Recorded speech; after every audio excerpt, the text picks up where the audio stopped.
probably. That's why your Hollywood producers are so crazy about James Bond type of thrillers. But in reality, the main emphasis of the KGB is not in the area of intelligence at all.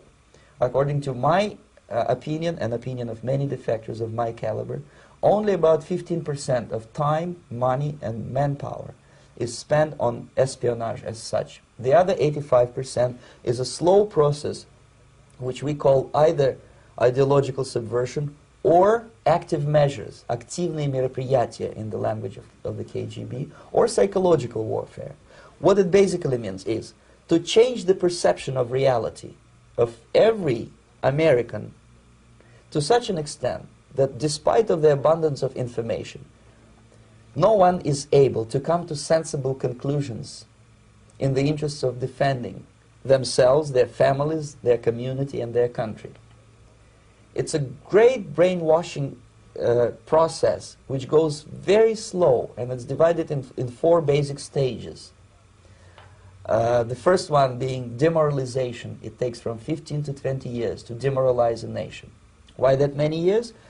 Because this is the minimum number of years which requires to educate one generation of students in the country of your enemy, exposed to the ideology of the enemy. In other words, Marxism-Leninism ideology is being pumped into the soft heads of at least 3 generations of American students without being challenged or counterbalanced by the basic values of Americanism, American patriotism. The result you can see.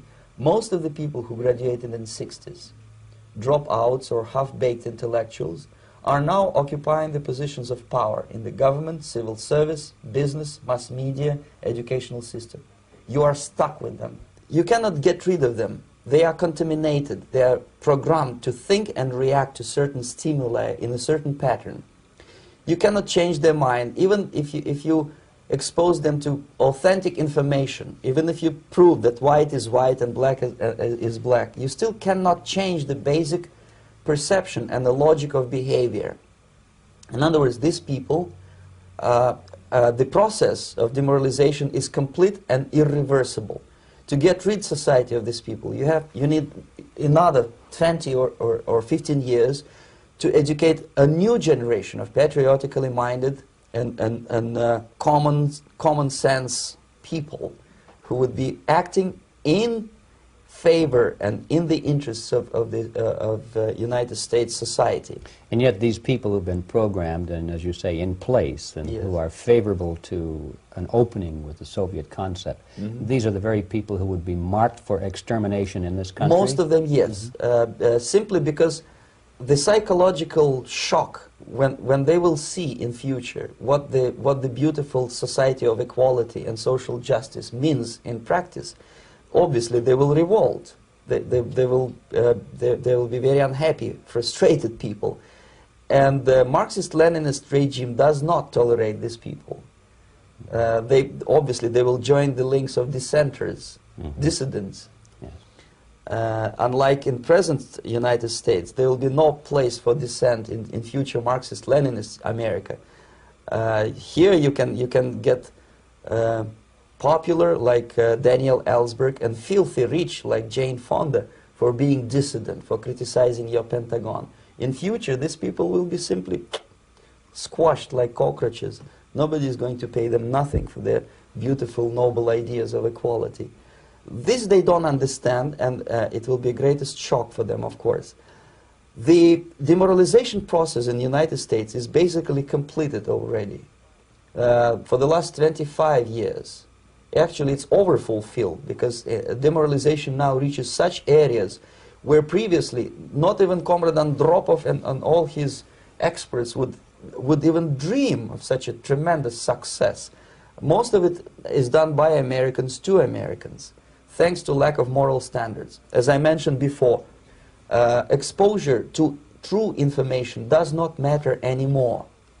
A person who was demoralized is unable to assess true information. The facts tell nothing to him. Even if I shower him with information, with authentic proof, with documents, with pictures, Even if I take him by force to the Soviet Union and show him concentration camp, he will refuse to believe it until he is going to receive a kick in his fat bottom. When a military boot crashes his balls, then he will understand, but not before that. That's the tragic of the situation of demoralization.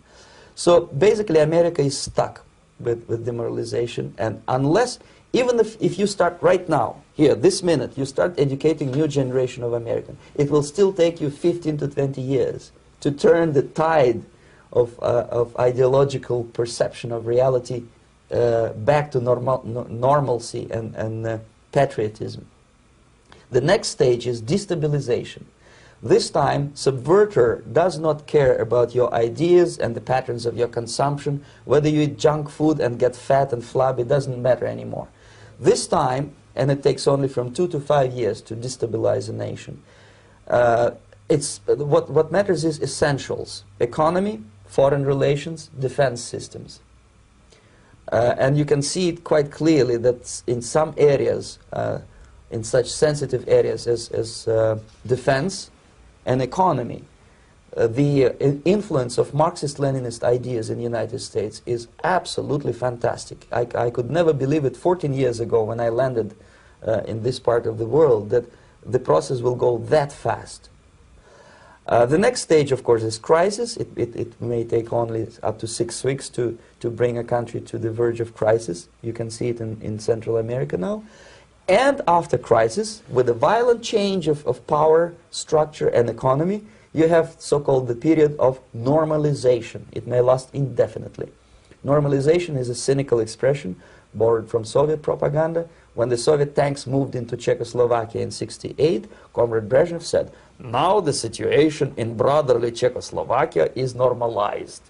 This is what will happen in the United States if you allow all these schmucks to bring the country to crisis, to promise people all kind of goodies and the paradise on earth, to destabilize your economy, to eliminate the principle of free market competition, and to put a big brother government in Washington, D.C., with benevolent dictators like Walter Mondale, who will promise lots of things, never mind whether the promises are fulfillable or not.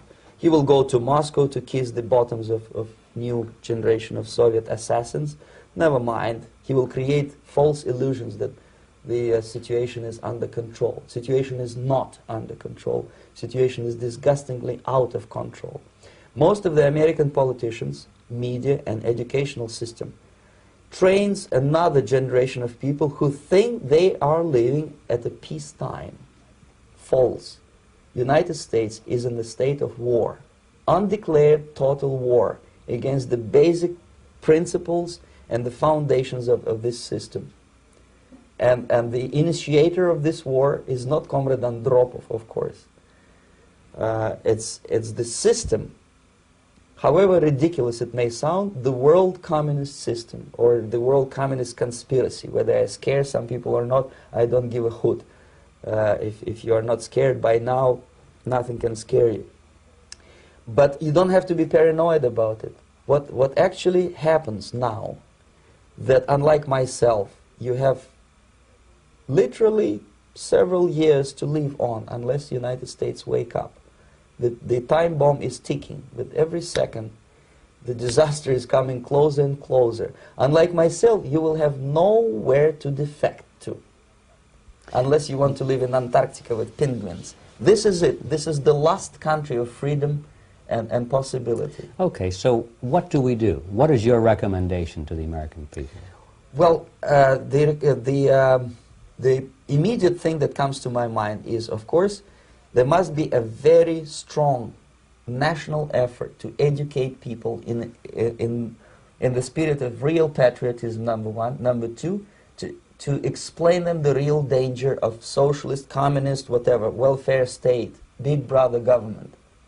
If people will fail to grasp the impending danger of that development, nothing ever can help United States. You may kiss goodbye to your freedom, including freedoms to homosexuals, to prison inmate. All this freedom will vanish, evaporate in 5 seconds, including your precious lives. The second thing, the moment at least part of United States population is convinced that the danger is real, they have to force their government. And I'm not talking about sending letters, signing petitions, and all this beautiful, noble activity. I'm talking about forcing United States government to stop aiding communism.